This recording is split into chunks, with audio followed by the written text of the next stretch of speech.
So ಇವತ್ತು ನಾವು ಮಾತಾಡ್ತಾ ಇದ್ದೀವಿ ಬಡ್ಜೀಸ್ ಬಗ್ಗೆ, ಬರ್ಡ್ಸ್ ಬಗ್ಗೆ.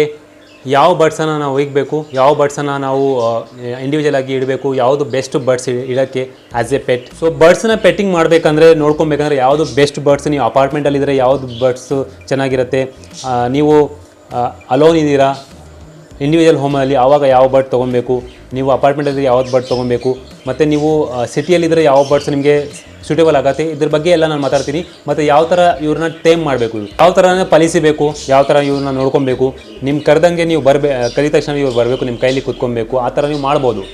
ಲವ್ ಬರ್ಡ್ಸ್ಗೆ ಆರಾಮಾಗಿ ಮಾಡ್ಬೋದು. ಆದರೆ ಅವ್ರ ಜೊತೆಗೆ ಟೈಮ್ ಸ್ಪೆಂಡ್ ಮಾಡಬೇಕು, ಅವ್ರಿಗೆ ಟ್ರೈನಿಂಗ್ ಕೊಡಬೇಕು.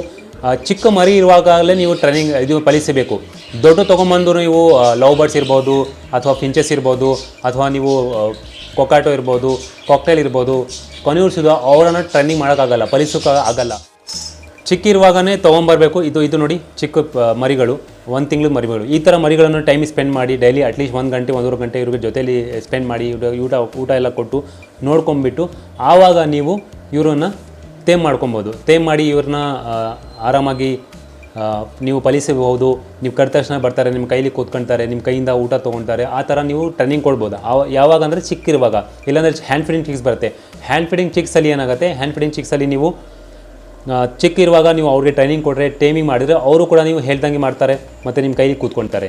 ಈಗ ಚಿಕ್ಕದಿದೆ ಅದೇ ಕೂತ್ಕೊಂಡಿದೆ, ಅದಕ್ಕೇನಿಲ್ಲ. ದೊಡ್ಡಾದ್ಮೇಲೆ ಈ ಥರ ಕೂತ್ಕೊಂಡ್ರೆ ಎಲ್ಲ ಕಚ್ಚಾಗ್ಬಿಡುತ್ತೆ. ಯಾಕಂದರೆ ಅದು ದೊಡ್ಡಾದ್ಮೇಲೆ ಅದು ವೈಲ್ಡ್ ಆಗಿಬಿಡ್ತಾರೆ. ಆ ಥರ ವೈಲ್ಡ್ ಆಗಬಾರ್ದು. ನಿಮ್ಮ ಜೊತೆ ಅದು ಟೈಮ್ ಸ್ಪೆಂಡ್ ಮಾಡಬೇಕಂದ್ರೆ ಅವ್ರಿಗೆ ನಿಮ್ಮ ಜೊತೆ ಪಾಲಿಸಬೇಕಂದ್ರೆ ಟೈಮ್ ಟು ಅಟ್ಲೀಸ್ಟ್ 1 ಗಂಟೆ 1.5 ಗಂಟೆ ನಿಮ್ಮ ಜೊತೆ ಇಲ್ಲಿ ಹಿಡ್ಕೊಬೇಕು. ಅವ್ರನ್ನ ಫೀಡ್ ಮಾಡಬೇಕು. ಹ್ಯಾಂಡ್ ಫೀಡಿಂಗ್ ಚಿಕ್ಸಿದ್ರೆ ಅವ್ರಿಗೂ ಫೀಡ್ ಕೊಡಬೇಕು. ಆವಾಗ ನಿಮ್ಮ ಜೊತೆಗೆ ಅವ್ರು ರೂಢಿ ಆಗೋದು.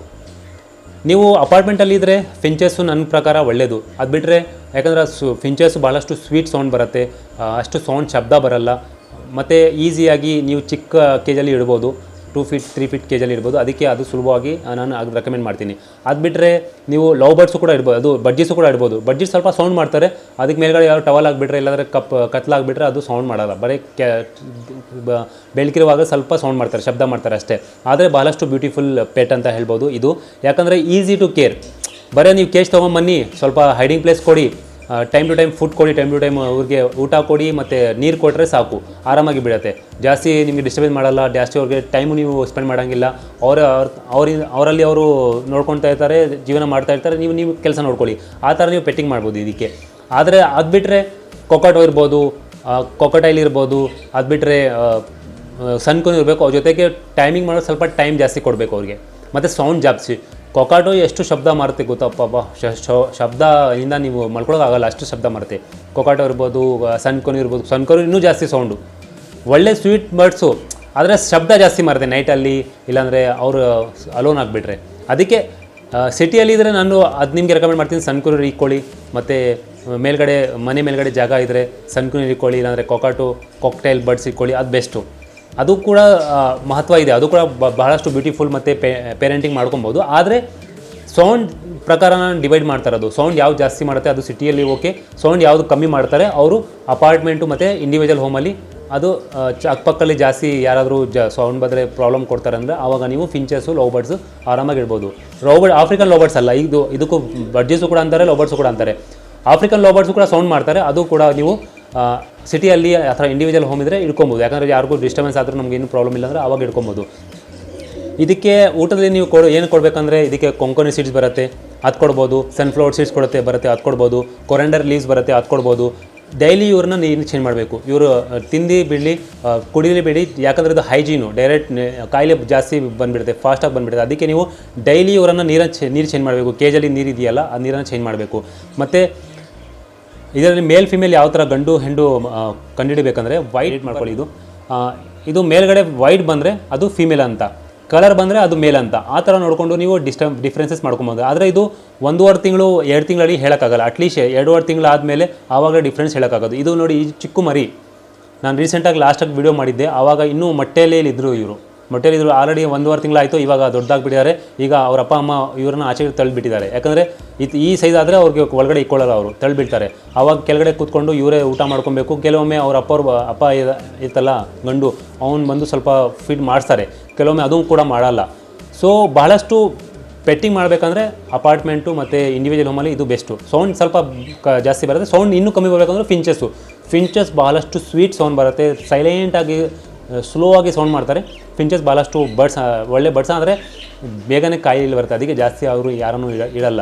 ಇದಂದರೆ ಹಾರ್ಡಿ, ಇದು ಜಾಸ್ತಿ ಹಾರ್ಡಿನ ಇರುತ್ತೆ, ಲೈಫ್ ಟೈಮು ಜಾಸ್ತಿ 5 ವರ್ಷದಿಂದ 8 ವರ್ಷ ತನಕ ಇವ್ರನ್ನ ಆರಾಮಾಗಿ ಇಡ್ಬೋದು. ಪ್ರಾಪರ್ ಸೆಟಪ್ ಕೊಟ್ಟರೆ, ಪ್ರಾಪರ್ ನೀವು ಹೈಡಿಂಗ್ ಪ್ಲೇಸ್ ಎಲ್ಲ ಕೊಟ್ಟರೆ. ನಂತರ ನಾನು ಬುರಾಕ್ ಪೆಟ್ಸಿಂದ ಒಂದು ತೊಗೊಂಡಿದ್ದೆ ಕೇಜು, 4,000 ನಾನು ತೊಗೊಂಡಿದ್ದು. ಅದು 3 ಅಡಿ 2 ಅಡಿ 2 ಅಡಿ ಸೈಜ್ ಅದ್ರದ್ದು. ಅದರಲ್ಲಿ ನಾನು 4 ಪೋರ್ಟ್ಸ್ ಹಾಕಿದ್ದೀನಿ. ಇದರಲ್ಲಿ ನಾನು 4 ತೊಗೊಂಡು ಅದರಲ್ಲಿ 3 ವರ್ಷ ಹಿಂದೆ ಹಾಕಿದೆ. 3 ವರ್ಷ ತನಕ ನಂತರ ಇನ್ನೂ ಪೇರೆಂಟ್ಸ್ ಹೊಡೆದಿದೆ. ಅದರಲ್ಲಿ 70 ಮರಿಯಿಂದ ಜಾಸ್ತಿ ಕೊಟ್ಬಿಟ್ಟಿದ್ದಾರೆ, ದೊಡ್ಡದಾಗಿಬಿಟ್ಟಿದೆ. ನಾನು ಆಲ್ರೆಡಿ ಅಕ್ವೇರಿಯಂ ಶಾಪ್ ಕೊಟ್ಬಿಟ್ಟೆ, ಸ್ವಲ್ಪ ಕೆಲವರು ನಮ್ಮ ಫ್ರೆಂಡ್ಸ್ ಕೊಟ್ಬಿಟ್ಟೆ, ಫ್ಯಾಮಿಲಿ ಕೊಟ್ಬಿಟ್ಟೆ. ಇನ್ನೂ ಕೂಡ ರಿಪ್ರೊಡಕ್ಷನ್ ಆಗ್ತಾ ಇರುತ್ತೆ, ಮರಿಗಳು ಬರ್ತಾ ಇರುತ್ತೆ. ಸೊ ಆವಾಗ ನೀವು ಈ ಥರ ಕೇಜ್ ಇಟ್ಕೊಂಡ್ರೆ ಒಳ್ಳೆಯದು. ಮತ್ತು ಈ ಚಿಕ್ಕ ಮರಿ ಇದರಲ್ಲ, ಅದಕ್ಕೆ ಸ್ವಲ್ಪ ಹೋಲ್ಸ್ ಇರಬಾರ್ದು. ಯಾಕಂದರೆ ಹೋಲ್ಸ್ ಚಿಕ್ಕಿದ್ರೆ ಆಚೆಗಡೆ ಬಂದುಬಿಟ್ಟು ಎಲ್ಲೆಲ್ಲೋ ಹೋಗ್ಬಿಡ್ತಾರೆ, ಆಮೇಲೆ ಸತ್ತೋಗ್ಬಿಡ್ತಾರೆ. ಅದಕ್ಕೆ ಚಿಕ್ಕ ಕೇಜ್ ಇರೋದ್ರ ಸ್ವಲ್ಪ ಕೇಜಿನ ತಂತಿ ಬರ್ತಲ್ಲ, ಗ್ಯಾಪ್ ಕಮ್ಮಿ ಇರಬೇಕು. ಆ ಥರ ಕೇಜಿನ ಹಿಡಿಯೋಕ್ಕೆ ಹೋಗಿ. ಮಿನಿಮಮ್ ಒಂದು ಪೇರು ನೀವು ಬಡ್ಜೀಸ್ ಇರಬೇಕಂದ್ರೆ 3 ಅಡಿ ಹೈಟ್ ಇರಬೇಕು, 2 ಅಡಿ ಅಗಲ, 2 ಅಡಿ ಉದ್ದ ಇರಬೇಕು. ಆ ಥರ ಇದ್ದರೆ ನೀವು ಇಟ್ಕೊಳ್ಳಿ, ಇಲ್ಲಾಂದರೆ ಇಲ್ಲಕ್ಕೆ ಹೋಗ್ಬಿಡಿ. ಯಾಕಂದರೆ ಅದಕ್ಕಿಂತ ಚಿಕ್ಕದಲ್ಲಿ ಇದ್ದರೆ ಅದು ಬೇಗನೆ ಬೆಳೆಯೋದಿಲ್ಲ. ಯಾಕಂದರೆ ಫಾಸ್ಟಾಗಿ ಬೆಳಿಬೇಕು, ಫಾಸ್ಟಾಗಿ ಬ್ರೀಡ್ ಮಾಡಬೇಕು, ಚೆನ್ನಾಗಿ ಬೆಳವಣಿಗೆ ಆಗಬೇಕಂದ್ರೆ ಎಷ್ಟು ದೊಡ್ಡ ಕೇಜ್ ಕೊಡ್ತೀರಾ ಅಷ್ಟು ಒಳ್ಳೇದಿದ್ದು ಪ್ಲೀಸ್. ಮತ್ತು ಸೊ ಈ ಥರ ನೀವು ನೋಡ್ಕೊಬೋದು, ಈ ಥರ ಕೇರ್ ಮಾಡ್ಕೊಬೋದು. 5 ವರ್ಷದಿಂದ 8 ವರ್ಷ ತನಕ ಆರಾಮಾಗಿ. ನನ್ನ ಹತ್ರನೇ 3 ವರ್ಷ ಅವ್ರ ಅಪ್ಪ ಅಮ್ಮ ಇದ್ದಾರೆ. 3 ವರ್ಷದಿಂದ ನಾನು ಇಡ್ತಿದ್ದೀನಿ, ಅದರಿಂದ ಎಷ್ಟೋ ಮರಿಗಳಿಗೆ ಬಂದುಬಿಟ್ಟಿದ್ದೇವೆ. ಸೊ ಈ ಥರ ನೀವು ಕೇರ್ ಮಾಡಿಕೊಂಡ್ರೆ ಭಾಳಷ್ಟು ಈಸಿಯಾಗಿ ನೀವು ಇಡ್ಬೋದು. ಭಾಳಷ್ಟು ಹಾರ್ಡಿ ಅಂತ ಹೇಳ್ತೀನಿ. ಮತ್ತೇನೇನೆಂದರೆ ಚಳಿಗಾಲದಲ್ಲಿ ಇದು ಸತ್ತೋಗ್ಬಿಡುತ್ತೆ ಬೇಗ. ಅದಕ್ಕೆ ಚಳಿಗಾಲದಲ್ಲಿ ನೀವು ಇವರ ಕೇಜಸ್ ಆಚೆಗಡೆ ಹೋಗಬೇಡಿ, ಆಚೆಗಡೆ ಇದ್ದರೆ ಸತ್ತೋಗ್ಬಿಡುತ್ತೆ. ಅದಕ್ಕೆ ನೀವು ಚಳಿಗಾಲದಲ್ಲಿ ಒಳಗಡೆ ಶಿಫ್ಟ್ ಮಾಡಿಬಿಡಿ ಟೆಂಪ್ರರಿ ಪರ್ಪಸ್ಗೋರ. ಇಲ್ಲಾಂದರೆ ಒಂದು ಟಂಗ್ಸನ್ ಲೈಟ್ ಬರ್ತಾ ಎಲ್ಲೋ ಬಲ್ಪು, ಮೊದಲು ನಾವು ಯೂಸ್ ಮಾಡ್ತಾಯಿದ್ರು ಎಲ್ಲೋ ಕಲರ್ ಬಲ್ಪು, LED ಬರೋ ಮುಂಚೆ, CFL ಬರೋ ಮುಂಚೆ. ಆ ಬಲ್ಪನ್ನು ನೀವು ಡೈಲಿ ಅರ್ಧ ಗಂಟೆ ಈವ್ನಿಂಗಲ್ಲಿ ಮತ್ತು ಮಧ್ಯರಾತ್ರಿಯಲ್ಲಿ ಅರ್ಧ ಗಂಟೆ ಕೊಟ್ಟರೆ ಸಾಕು. ಸ್ವಲ್ಪ ಅವ್ರಿಗೆ ಬಿಸಿ ಸಿಗುತ್ತೆ, ಆವಾಗ ಆರಾಮಾಗಿದ್ದರೆ. ಯಾಕಂದರೆ ಚಳಿಗಾಲದಲ್ಲಿ ಭಾಳಷ್ಟು ಬೇಗ ಸಾಯ್ತದೆ ಅದು. ಚಳಿಗಾಲದಲ್ಲಿ, ಬಿಸಿಗಾಲದಲ್ಲಿ ಏನು ಟೆನ್ಷನ್ ಇಲ್ಲ. ಬಿಸಿಗಾಲದಲ್ಲಿ ಏನಿರುತ್ತೆ, ಅವರು ನೀರು ಇಕ್ಕಿತ್ರಲ್ಲ, ಅದರಲ್ಲೇ ಸ್ನಾನ ಮಾಡ್ಕೊಳ್ತಾ ಇರ್ತಾರೆ. ಸೊ ಅದಕ್ಕೇನು ಪ್ರಾಬ್ಲಮ್ ಇಲ್ಲ. ಚಳಿಗಾಲದಲ್ಲಿ ಜಾಸ್ತಿ ಸರ್ವೈವ್ ಮಾಡಲ್ಲ. ಸೊ ಈ ಥರ ನೀವು ಪೆಟ್ಟಿಂಗ್ ಮಾಡ್ಕೊಬೋದು. ಈ ಥರ ನೀವು ಪೆಟ್ಟಿಂಗ್ ಮಾಡಬೇಕಂದ್ರೆ ನೀವು ಆಲ್ರೆಡಿ ಹೇಳಿದ್ದೀನಿ ಯಾವ ಪೆಟ್ಟು ನೀವು ಅಂತ. ಲವ್ ಬಡ್ಜೀಸ್ ಬಂದು ಭಾಳಷ್ಟು ಸುಂದರವಾದ ಮತ್ತು easy to care hardy birds ಅಂತ ಹೇಳ್ಬೋದು. ಆದರೆ ಆ ಥರ ಮುಖಾಂತರ ನಾವು ವೀಡಿಯೋಲಿ ಗೈಡ್ ಮಾಡಿದರೆ ಆ ಥರ ನೋಡಿಕೊಂಡ್ರೆ ಆರಾಮಾಗಿ ಇಟ್ಬಿಡುತ್ತೆ. ಸೊ ಐ ಹೋಪ್ ಈ ವಿಡಿಯೋ ಇಷ್ಟ ಆಗಿರ್ಬೋದು. ಈ ಥರ ಭಾಳಷ್ಟು ವೀಡಿಯೋ ನಮ್ಮ ಚಾನಲ್ ಬರ್ತಾ ಇರುತ್ತೆ. ಇನ್ನೂ ಯಾವ ಟಾಪಿಕ್ ಬಗ್ಗೆ ನಾವು ಬಡ್ಜೆಟ್ಸ್ ಮೇಲೆ ವೀಡಿಯೋ ಮಾಡೋಣ ಅಂತ ಅದ್ರ ಬಗ್ಗೆ ನೀವು ತಿಳಿಸಿ, ಅದ್ರ ಬಗ್ಗೆ ನಾವು ವೀಡಿಯೋ ಮಾಡೋಣ. ಸೊ ಕಮೆಂಟ್ಸಲ್ಲಿ ನೀವು ಕೊಡ್ಬೋದು suggestions. Thank you for watching. ಇನ್ನೊಂದು ವಿಡಿಯೋ ಸಿಗೋಣ. ಅಲ್ಲಿಂದ ನಮಸ್ತೆ, ಗುಡ್ ಬೈ.